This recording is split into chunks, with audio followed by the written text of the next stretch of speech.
வணக்கம் நண்பர்களே, சிபிஎல்லின் சிந்தனை களத்திற்கு உங்களை மகிழ்வோடு வரவேற்கின்றேன். வாழ்க மகிழ்வுடன். தினம் ஒரு திரவியம், மனதுக்கும் உடலுக்கும். சார்லி சாப்ளின் அவர்களுடைய கருத்துக்களை நாம் அடிக்கடி தியானிக்கணும் இல்லைங்களா? அவர் ஒரு சின்ன சிந்தனை சிதறி இருக்கிறார். என்ன அப்படின்னு சொன்னா, உங்களை தனியா விட்டாலே போதும், உங்களை தனியே விட்டாலே போதும், வாழ்க்கை அழகாக இருக்கும். உங்களை தனியே விட்டாலே போதும், வாழ்க்கை அழகாகத்தான் இருக்கும் அப்படின்னு சொல்லி அவர் சொல்றார்.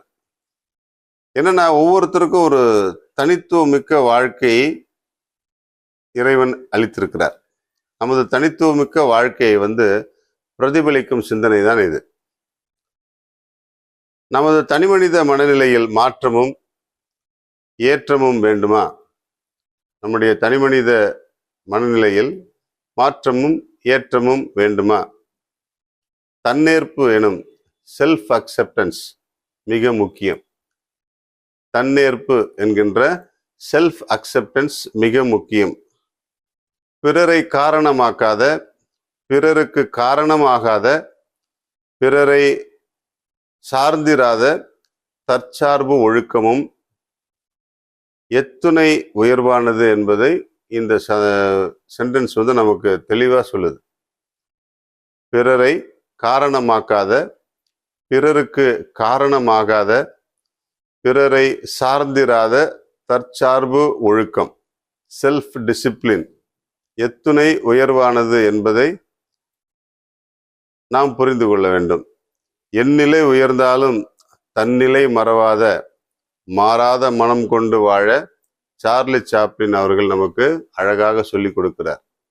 எந்நிலை உயர்ந்தாலும் தன்னிலை மறவாத, மாறாத மனம் கொண்டு வாழ சார்லி சாப்ளின் அவர்கள் நமக்கு வாழ அழைப்பு விடுக்கிறார்.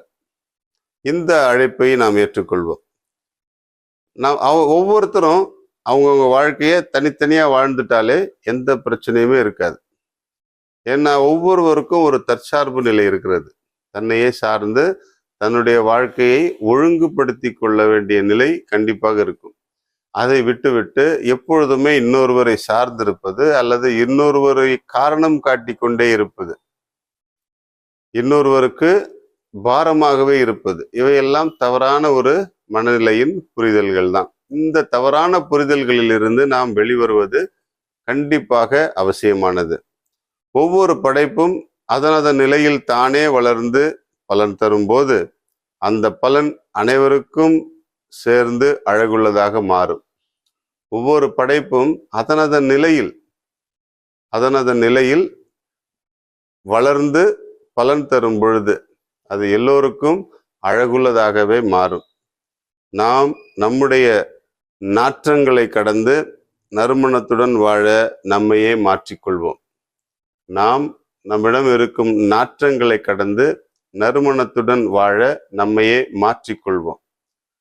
அப்படின்னா என்ன செய்வோம் அப்படின்னு சொன்னா, நம் ஒவ்வொருவரும் நம்முடைய வாழ்க்கையை சிறப்பாக வாழ்வதற்கு முயற்சி செய்வோம். நம்முடைய வாழ்க்கையை நாம் சிறப்பாக வாழ முடியாவிட்டால் நாம் யாருக்குமே நம்முடைய வாழ்க்கையின் அனுபவங்களை சொல்லிக் கொடுக்க முடியாது. எனவே நம்முடைய வாழ்க்கை, உங்களை தனியே விட்டாலே போதும், வாழ்க்கை அழகாகத்தான் இருக்கும் என்ற சார்லி சாப்ளின் அவர்களுடைய வரிகளை நாம் ஏற்றுக்கொள்வோம். நம்முடைய வாழ்க்கையை அழகுபடுத்திக் கொள்வதற்கு நம்மால் தான் முடியும். அந்த அழகு அனைவரையும் ஆட்கொள்ளும்படி இருக்க நாம் முயற்சி செய்வோம். வாழ்க மகிழ்வுடன். இன்றையிலிருந்து இன்னொரு காயை பற்றி நாம் சிந்திப்போம். மஞ்சள் பூசணிக்காய், பரங்கிக்காய் அப்படின்னு சொல்லுவாங்க இல்லைங்களா? மஞ்சள் பூசணிக்காய். இந்த மஞ்சள் பூசணிக்காய் உடல் வெப்பத்தை தணித்து செரிமானத்தை மேம்படுத்துகிறது, குடல் புண்களை ஆற்றுகிறது. பாருங்க, எவ்வளவு மகத்துவமான ஒரு காய் இல்லையா? ஆனா நாம் என்ன பண்றோம், இந்த மஞ்சள் பூசணிக்காயெல்லாம் அப்படி கொஞ்சம் ரொம்ப ரேரா தான் எடுப்போம். நிறைய பேர் சொல்லுவாங்க, ஹோட்டலுக்கு போனா வெறும் பூசணிக்காய் போட்டு சாம்பார் போடுறான் அப்படின்னு சொல்லிட்டு. அதுல அவ்வளவு மருத்துவம் இருக்குது. விலை குறைவு அது வேற விஷயம், ஆனா அதுல அவ்வளவு மருத்துவ குணங்கள் இருக்கிறது. பயன்படுத்தி பலன் பெறுவோம். வாழ்க மகிழ்வுடன்.